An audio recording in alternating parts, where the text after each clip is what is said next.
जय हिंद, welcome to today exam classes. दोस्तों, आज के इस क्लास में हम राजस्थान वनपाल और वन रक्षक भर्ती परीक्षा 2022 के लिए राजस्थान जीके सहित 45 ऐसे मोस्ट इंपोर्टेंट क्वेश्चन आंसर लेकर आए हैं जो आपके राजस्थान वनपाल और वन रक्षक भर्ती परीक्षा के नए पाठ्यक्रम पर आधारित हैं। तो दोस्तों, अगर आप भी राजस्थान फॉरेस्ट गार्ड एग्जाम की तैयारी कर रहे हैं तो इस वीडियो को लास्ट तक जरूर देखें और इन सभी क्वेश्चनों को जरूर याद करें, क्योंकि दोस्तों ये सभी क्वेश्चन है जो एग्जाम में बार बार रिपीट होने वाले मोस्ट इंपॉर्टेंट क्वेश्चन आंसर हैं। इसलिए आप इस वीडियो को लास्ट तक जरूर देखें और इन सभी क्वेश्चनों को आप जरूर याद करें। और दोस्तों, आपको बता दें कि अगर आप राजस्थान जीके के टॉपिक वाइज सभी क्वेश्चन आंसर याद करना चाहते हैं तो हमने राजस्थान के सभी टॉपिकों के अलग अलग प्लेलिस्ट बना रखी हैं। वो अभी तक आपने नहीं देखी हैं तो उनको भी आप जरूर देखिए, जिसका लिंक आपको हमारी इस वीडियो की डिस्क्रिप्शन में मिल जाएगा। तो चलिए देखते हैं आज के इस क्लास का पहला क्वेश्चन। पहला क्वेश्चन है, राजस्थान राज्य के कौन से जिले की सीमा रेखा गुजरात राज्य के साथ सबसे कम लंबी है? तो इस सवाल का सही जवाब देगा ऑप्शन है सी। राजस्थान राज्य का बाड़मेर जिला है जिसकी सीमा रेखा गुजरात राज्य के साथ सबसे कम सीमा लगती है। नेक्स्ट अगला दूसरा क्वेश्चन है, बीजासना का पठार राजस्थान के किस जिले में स्थित है? तो इस सवाल का सही जवाब देगा ऑप्शन डी। बीजासना का पठार है जो राजस्थान के भीलवाड़ा जिले में स्थित हैं। अगला तीसरा क्वेश्चन है, निम्न में से कौन सी पर्वत श्रेणी अरावली की नहीं है? तो इस सवाल का सही जवाब देगा ऑप्शन ए। मुकुंदरा की पहाड़ियां हैं या पर्वत श्रेणी है जो अरावली श्रेणी की पहाड़ी नहीं है, जबकि नागपाड़, अचलगढ़ और कोमलगढ़ ये तीनों हैं जो अरावली पर्वत श्रेणी की पहाड़ियां हैं, और मुकुंदरा की पहाड़ियां हैं जो राजस्थान के हाड़ौती क्षेत्र में स्थित हैं। अगला चौथा क्वेश्चन है, भारतीय संविधान में स्थानीय स्वशासन को किस सूची में रखा गया है? तो इस सवाल का सही जवाब देगा ऑप्शन ए। भारतीय संविधान में स्थानीय स्वशासन है जो राज्य सूची में रखा गया है। अगला पांचवा क्वेश्चन है, किस संगठन ने स्वतंत्रता दिवस 2022 के अवसर पर पृथ्वी से 30 किलोमीटर ऊपर भारतीय राष्ट्रीय झंडा फहराया है?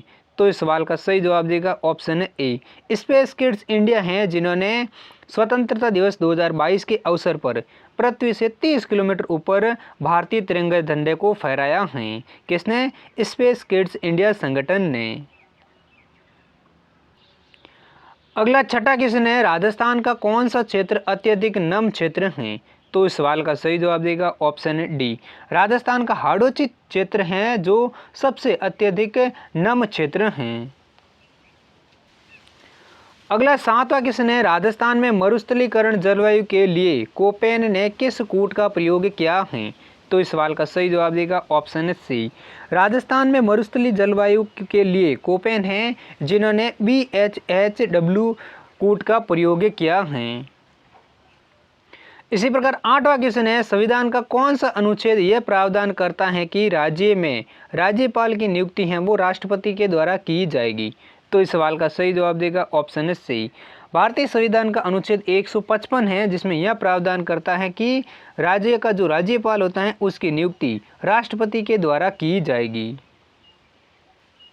नेक्स्ट अगला 9वां क्वेश्चन है, हाल ही में फ्रांस का सर्वोच्च नागरिक सम्मान Chevalier de la Legion d' Honneur किसे दिया गया है? तो इस सवाल का सही जवाब देगा ऑप्शन सी। फ्रांस की सरकार है जिन्होंने वरिष्ठ कांग्रेस नेता और तिरुवनंतपुरम के सांसद शशि थरूर हैं जिनको फ्रांस का सर्वोच्च नागरिक सम्मान जिसका नाम है Chevalier de la Legion d' Honneur वो शशि थरूर को दिया गया है। अगला 10वां क्वेश्चन है, अजमेर मेरवाड़ा प्रांत की विधानसभा का राजस्थान विधानसभा में विलय कब हुआ? तो इस सवाल का सही जवाब देगा ऑप्शन है बी। अजमेर मेरवाड़ा प्रांत की जो विधानसभा है वो राजस्थान विधानसभा में 1 नवंबर 1956 में विलय हुई थी। अगला 11वां क्वेश्चन है, राज्य की कौन सी विधानसभा की समय अवधि बढ़ाकर 5 वर्ष से अधिक की गई? तो इस सवाल का सही जवाब देगा ऑप्शन है बी। राजस्थान की 5वीं विधानसभा का समय है जो 5 वर्ष से बढ़ाकर अधिक समय किया गया था। अगला 12वां क्वेश्चन है, राजस्थान के राज्यपाल को किसके द्वारा शपथ ग्रहण करवाई जाती है? तो इस सवाल का सही जवाब देगा ऑप्शन है डी। राजस्थान के राज्यपाल या किसी भी राज्यपाल को उच्च न्यायालय के मुख्य न्यायाधीश के द्वारा राज्यपाल को शपथ ग्रहण करवाई जाती हैं, जबकि राज्यपाल की नियुक्ति हैं वो किसके द्वारा की जाती हैं, राष्ट्रपति के द्वारा, और शपथ हैं वो उच्च न्यायालय के मुख्य न्यायाधीश के द्वारा दिलवाई जाती हैं। अगला 13वां क्वेश्चन है, किस केंद्रीय मंत्रालय ने स्माइल 75 पहल की शुरुआत की है? तो इस सवाल का सही जवाब देगा ऑप्शन है डी। सामाजिक न्याय और अधिकारिता मंत्रालय हैं जिन्होंने हाल ही में स्माइल 75 पहल की शुरुआत की है। नेक्स्ट अगला 14 क्वेश्चन है, राज्य का एकमात्र लोकसभा निर्वाचन क्षेत्र जिसका विस्तार 4 जिलों में है। तो इस सवाल का सही जवाब देगा ऑप्शन है सी, यानी राज्य का एकमात्र लोकसभा निर्वाचन क्षेत्र राजसमंद है जिसका विस्तार है वो 4 जिलों में है। अगला 15वां क्वेश्चन है, राजस्थान से सर्वाधिक बार निर्वाचित महिला विधानसभा सदस्य कौन हैं? तो इस सवाल का सही जवाब देगा ऑप्शन ए, श्रीमती वसुंधरा राजे सिंधिया हैं जो राजस्थान से सर्वाधिक बार निर्वाचित महिला विधानसभा सदस्य हैं और 2 बार राजस्थान की मुख्यमंत्री भी रह चुकी हैं श्रीमती वसुंधरा राजे सिंधिया जी। अगला 16वां क्वेश्चन है, हनुमानगढ़ जिले को पृथक जिले कब बनाया गया? तो इस सवाल का सही जवाब देगा ऑप्शन है डी। जुलाई 1994 में हनुमानगढ़ जिला है जिसको अलग या पृथक जिला बनाया गया था। नेक्स्ट 17वां क्वेश्चन है, मुगल काल में जिला क्या कहलाता था? तो इस सवाल का सही जवाब देगा ऑप्शन सी, मुगल काल है जिसमें जिला है वो सूबा के नाम से जाना जाता था। नेक्स्ट अगला 18वां क्वेश्चन है, संघ लोक सेवा आयोग एक संवैधानिक निकाय है। तो इस सवाल का सही कौन सा जवाब देगा ऑप्शन ए, लोक सेवा संघ है जो एक संवैधानिक निकाय या संवैधानिक संगठन है। अगला 19वां क्वेश्चन है, अंडर 20 विश्व कुश्ती चैंपियन में स्वर्ण पदक जीतने वाली भारत की पहली महिला रेसलर कौन बनी है? तो इस सवाल का सही जवाब देगा ऑप्शन है सी, 17 वर्षीय हरियाणा की रेसलर अंतिम पंगाल हैं जो बुल्गारिया के सोफिया को अंडर 20 कुश्ती चैंपियनशिप में स्वर्ण पदक जीतने वाली पहली भारतीय महिला रेसलर बन गई हैं। कौन? अंतिम पंगाल, जिन्होंने मात्र 17 वर्ष की उम्र में ये गोल्ड मेडल अपने नाम किया है। अगला 20वां क्वेश्चन है, राजस्थान के पहले राज्य निर्वाचन आयुक्त कौन थे? तो इस सवाल का सही जवाब देगा ऑप्शन ए, नेकराम भसीन है जो राजस्थान के पहले राज्य निर्वाचन आयुक्त थे, जबकि वर्तमान में मधुकर गुप्ता हैं जो राजस्थान के राज्य निर्वाचन आयुक्त हैं। नेक्स्ट 21वां क्वेश्चन है, राजस्थान में सूचना का अधिकार प्राप्त करने के लिए आंदोलन का प्रारंभ किस स्थान से हुआ था? तो इस सवाल का सही जवाब देगा ऑप्शन डी, चांद गेट ब्यावर हैं जहां से राजस्थान में सूचना का अधिकार प्राप्त करने के लिए आंदोलन को शुरुआत किया गया था। कहां से? चांद गेट ब्यावर अजमेर से।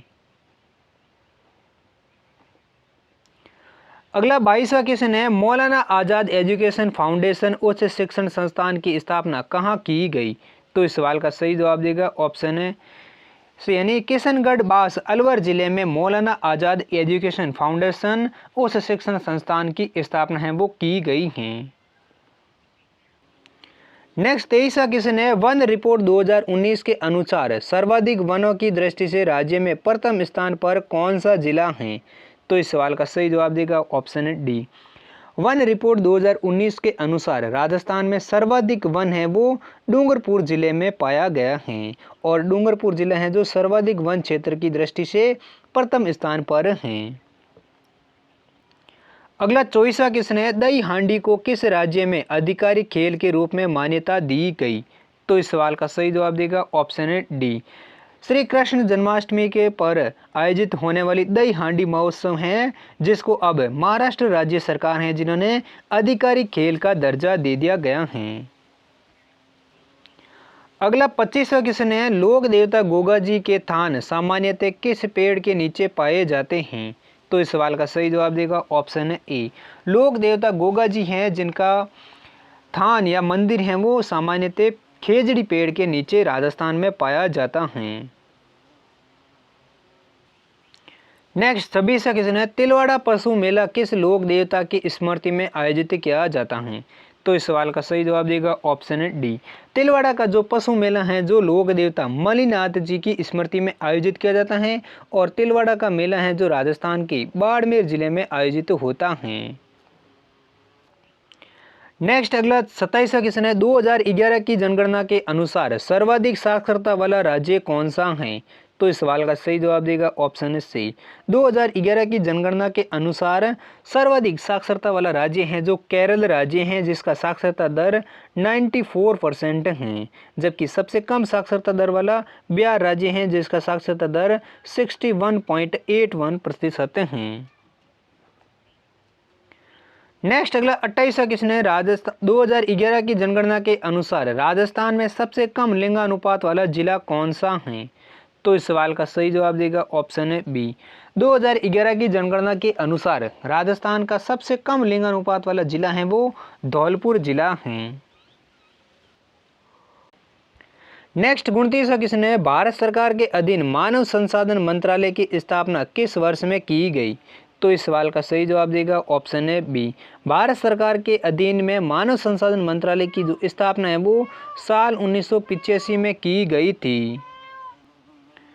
नेक्स्ट अगला 30वां क्वेश्चन है निम्नलिखित में से किसके बीच खानवा का युद्ध लड़ा गया था?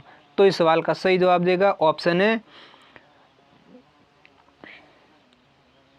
ए यानी मेवाड़ के शासक राणा सांगा और बाबर के मध्य ये 1527 ईस्वी में प्रसिद्ध खानवा का युद्ध लड़ा गया था जिसमें बाबर हैं वो विजय रहे थे। अगला नेक्स्ट 31वां क्वेश्चन है 1857 की क्रांति सर्वप्रथम कहाँ से प्रारंभ हुई थी? तो इस सवाल का सही जवाब देगा ऑप्शन है सी। मेरठ से है जो 1857 की क्रांति है वो सर्वप्रथम प्रारंभ हुई थी। कब हुई थी? 10 मई 1857 को। अगला 32वां क्वेश्चन है राजस्थान में शारदा एक्ट के प्रणेता कौन हैं? तो इस सवाल का सही जवाब कौन सा है वो आप कमेंट में लिखकर जरूर बताइए। यानी शारदा एक्ट के प्रणेता कौन है? विजय सिंह पथिक, हरबिलास दाई, वीपी मेनन या सूर्यमल मिश्रण। इन चारों ऑप्शनों में से कौन सा ऑप्शन सही है वो आप कमेंट सेक्शन में लिखकर जरूर बताइए। नेक्स्ट 33वां क्वेश्चन है भारत में शीतकालीन वर्षा कहाँ से उत्पन्न होने वाले चक्रवातों का परिणाम है? तो इस सवाल का सही जवाब देगा ऑप्शन है डी। भारत में शीतकालीन वर्षा है जो भूमध्य सागर से उत्पादन या उत्पन्न होने वाले चक्रवातों का परिणाम है। नेक्स्ट अगला 34वां क्वेश्चन है भारत के प्रथम मुस्लिम राष्ट्रपति कौन थे? तो इस सवाल का सही जवाब देगा ऑप्शन है ए। डॉक्टर जाकिर हुसैन है जो भारत के प्रथम मुस्लिम राष्ट्रपति थे जिनका कार्यकाल है वो 13 मई 1968 से लेकर साल 1969 तक रहा था। अगला 35वां क्वेश्चन है जलियांवाला बाग नरसंहार के बाद किसने नाइटहुड की उपाधि को लौटा दिया था? तो इस सवाल का सही जवाब देगा ऑप्शन है बी। रविंद्रनाथ टैगोर थे जिन्होंने जलियांवाला बाग नरसंहार के बाद अपनी अंग्रेजों के द्वारा धारण की गई नाइटहुड की उपाधि हैं वो उन्होंने वापस लौटा दी थी। और जलियांवाला बाग नरसंहार कब हुआ था? वो हुआ था अप्रैल 1919 में हुआ था। अगला 36वां क्वेश्चन है भारत विभाजन के समय भारतीय राष्ट्रीय कांग्रेस के अध्यक्ष कौन थे? तो इस सवाल का सही जवाब देगा ऑप्शन है बी। जे.बी. कृपलानी हैं जो भारत विभाजन यानी 1947 में भारतीय राष्ट्रीय कांग्रेस के अध्यक्ष थे। नेक्स्ट अगला 37वां क्वेश्चन है प्रसिद्ध कथन हिंदी, हिंदू और हिंद निम्न में से किसका है? तो इस सवाल का सही जवाब देगा ऑप्शन है बी। मदन मोहन मालवीय हैं जिनका यह कथन है हिंदी, हिंदू और हिंद। अगला 38वां क्वेश्चन है मारवाड़ का प्रथम शासक कौन था जिसने मुगलों की अधीनता को स्वीकार किया था? तो इस सवाल का सही जवाब देगा ऑप्शन है डी। राजा उदय सिंह थे जिन्होंने राजस्थान में सर्वप्रथम या मारवाड़ का प्रथम शासक था जिन्होंने मुगलों की अधीनता को स्वीकार किया था। नेक्स्ट अगला 39वां क्वेश्चन है निम्न में से किसे पंजाब केसरी की उपाधि दी गई थी? तो इस सवाल का सही जवाब देगा ऑप्शन है बी। लाला लाजपत राय हैं जिनको पंजाब केसरी की उपाधि दी गई थी।